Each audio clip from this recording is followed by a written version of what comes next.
అమెరికాకి సంబంధించిన మీడియా సంస్థ బ్లూంబర్గ్ ఏదైతే ఇదివరకు అదాని గురించి నెగిటివ్‌గా ప్రాపగాండా చేసుకొచ్చిన దానికి కీలకమైన పాత్ర పోషించిందో వాళ్ళు ఇప్పుడు ట్రంప్ కోపానికి సంబంధించి కొన్ని కారణాల్ని ఉటంకించారు.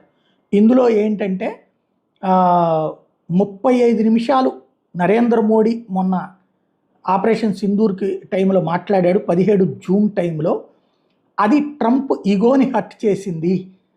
అది మొట్టమొదటి కారణం ఇద్దరి మధ్యన. ఏంటయ్యా అంటే ట్రంప్ ఏదైతే ఈ కాల్పుల విరమణ ఇది జరగాలి అంటే అది మేమిద్దరం చూసుకుంటాం, మధ్యలో మూడో వ్యక్తి జోక్యం అక్కర్లేదు అని చెప్పాడంట నరేంద్ర మోడీ. అదే సందర్భంలో నేను ఇన్వాల్వ్ అవుతున్నాను అంటే మీ ఇన్వాల్వ్మెంట్ అక్కర్లేదని మేము స్పెసిఫిక్గా చెప్తున్నాం, మూడో వ్యక్తి జోక్యాన్ని మేము అంగీకరించము అని చెప్పేటప్పటికి ట్రంప్కి హర్ట్ అయిపోయాడట.